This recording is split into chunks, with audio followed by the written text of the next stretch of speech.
各位觀眾，當我哋講起交易嗰陣，好多人諗到嘅係利潤、風險、技術分析，但係今日我哋要傾一個更深層次，但好少人睇嘅主題，交易裡面嘅孤獨感，呢種唔係一時三刻嘅情緒，係好多頂尖交易員嘅宿命。你有冇試過呢條路得你一個人行？點解交易會咁孤獨？核心原因在於決策嘅絕對獨立性，你嘅策略、你嘅出入市位、你嘅止損邏輯，全部係你個人系統嘅產物。當市場波動嗰陣，你冇辦法向任何人尋求即時嘅幫助或者確認。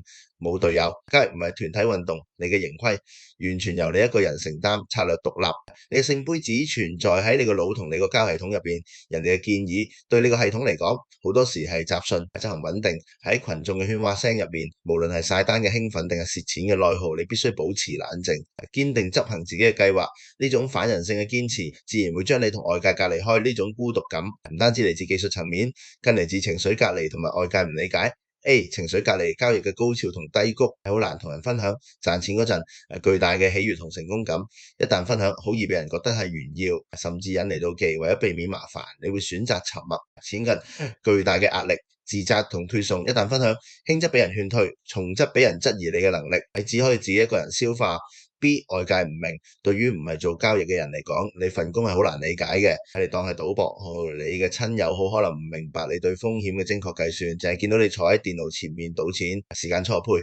當市場開市嗰陣，你可能需要全神貫注，錯過咗好多社交活動。你嘅生活節奏同一般人格格不入，孤獨感係一把雙刃劍，佢可以成為你嘅心魔，亦可以成為你成長嘅催化劑。負面影響，心魔、自我懷疑，連續食錢嗰陣冇人可以商量，自我懷疑會無限放大，導致紀律缺失。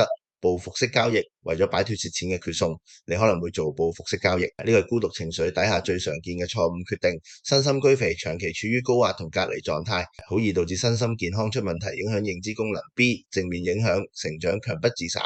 孤獨逼你直面自己嘅弱點同錯誤，你必須學識自我反思，因為冇人會同你總結教訓，建立系統。孤獨令你專注喺建立同完善自己嘅交易系統，唔受外界干擾，形成絕對獨立嘅交易者思維。既然孤獨係宿命，我哋就必須學識同佢共存，並將佢轉化為力量。呢度有3個實用嘅方法。揾到你嘅交易圈子，重質不重量。你唔需要好多朋友，但你需要1-2個認真專業嘅交易伙伴。理性交流，交流嘅目的係驗證邏輯，而唔係尋求交易信號。分享你嘅系統、你嘅困惑，等佢哋成為你嘅理性支撐。線上社群，參與高質素嘅網上交易群組，但要學識過濾雜訊。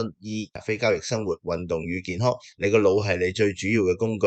定期運動，充足睡眠係維持敏銳認知功能嘅燃料。興趣嗜好，培養一啲同交易冇關嘅興趣。自己有完全抽離嘅時間同空間，明確界線，嚴格劃分工作時間同休息時間，將交易同生活分開。3. 等交易日誌成為你嘅伙伴，最誠實嘅對話。交易日誌唔單止記錄盈虧，更要記錄你當時嘅情緒同決策邏輯。自我反思工具，佢係你最忠實嘅伙伴，幫你回顧同自省，揾出好習慣，戒甩壞習慣。交易最終係一場孤獨嘅修行，但係請記住，孤獨並唔等於寂寞。真正嘅孤獨係為咗保持清醒，係為咗獨立思考，係為咗最終嘅成功。學識擁抱佢，管理佢，利用佢。當你能夠駕馭呢份孤獨嗰陣，你就真正成為一個成熟嘅交易員。多謝收睇。如果你覺得集內容對你有幫助，請點讚閱，並喺留言區分享你嘅孤獨故事。我哋下期再見。